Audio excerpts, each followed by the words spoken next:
नमस्कार दोस्तों, स्वागत है आपका हमारे YouTube चैनल पर। आज हम पढ़ेंगे गीता का 8वां अध्याय अक्षर ब्रह्म योग।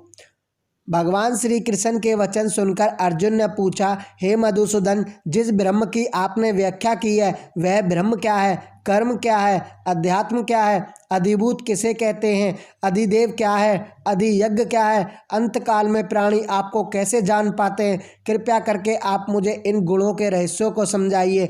अर्जुन के प्रश्नों के उत्तर देते हुए भगवान श्री कृष्ण बोले, हे अर्जुन, मैं सबसे अलग और अविनाशी हूँ, जिसका कभी भी और किसी भी काल में नाश नहीं होता। वही ब्रह्म है, आनंद स्वरूप तथा नित्य परमात्मा है।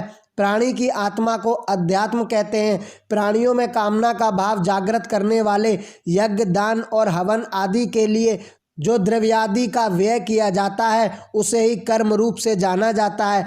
मैं पंचभूत तत्व जल, तेज, वायु, पृथ्वी और आकाश का अविनाशी करता हूँ, इसलिए मेरा नाम अधिभूत है। प्राणियों के साथ जो होनी अनहोनी होती है उसका भी प्रभु और ठाकुर मैं ही हूँ। यही कारण है कि मेरा नाम अद्वैत है। हे कौन्ते, प्राणियों की देह में मैं ही अधिक रूप से जाना जाता हूँ। इस प्रकार जो प्राणी अंत समय में मेरा स्मरण करके देह का अवसान करता है वही मेरे स्वरूप को पाकर मेरे दिव्य धाम को जाता है, इसमें संशय नहीं है। हे अर्जुन, जो प्राणी मरणावस्था में जिसका स्मरण करता है उसे अगले जन्म में उसी की प्राप्ति होती है।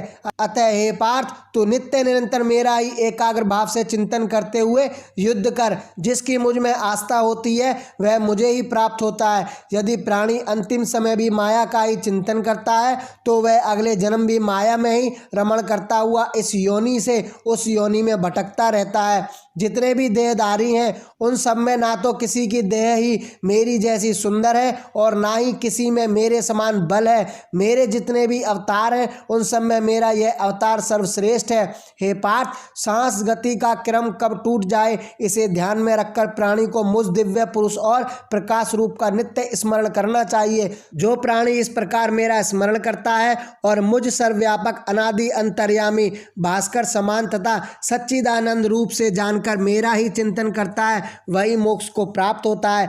वेद विज्ञ जिस परम पुरुष तत्व को प्रणव रूप से संबोधित करते हैं, निष्काम कर्मयोगी जिसमें समाहित होते हैं और ब्रह्मचार्य का पालन करते हुए जिस परम पद को प्राप्त होते हैं वह मैं तुझे बताता हूँ। हे पार्थ, जो प्राणी इंद्रियों को उनके विषयों में विमुख करके, चित्त को हृदय में एकाग्र करके तथा निज सुखों को मस्तक में स्थिर करके योग साधना द्वारा प्रणवाक्षर को ध्वनित करता हुआ अपने देह का परित्याग करता है वह संसार के हर बंधन से मुक्त हो जाता है। हे अर्जुन, जो प्राणी नित्य निरंतर मेरा ही चिंतन करता है उसके लिए मैं सदैव सर्वत्र उपस्थित रहता हूँ। अर्थात ऐसा प्राणी मुझे बड़ी सरलता से प्राप्त कर लेता है और मरणोपरांत पुनः देह धारण नहीं करता।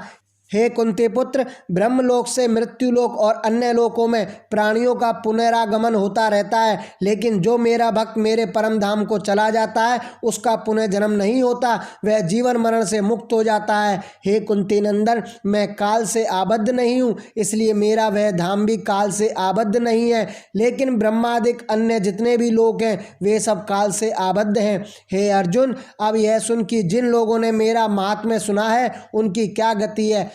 सतयुग, द्वापर, त्रेता व कलयुग, जब यह चारों युग सहस्त्र बार बीत चुके होते हैं तब ब्रह्मा का एक दिन होता है। इसी प्रकार इन चारों युगों के सहस्त्र बार बीतने पर ब्रह्मा की एक रात्रि होती है।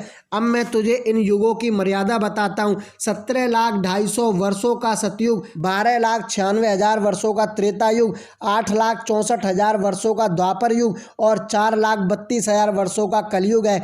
यह चारों युग 43,20,000 वर्ष के होते हैं।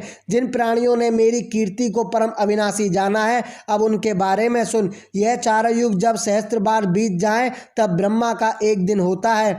अपनी आयु भोगकर ब्रह्मा भी नष्ट हो जाता है और मनुष्य भी मर जाता है, इसलिए जो नाशवान है वह एक समान है। अब मैं तुझे उन मार्गों के बारे में बताता हूँ जिन पर चलने वाला प्राणी कभी लौटकर नहीं आता।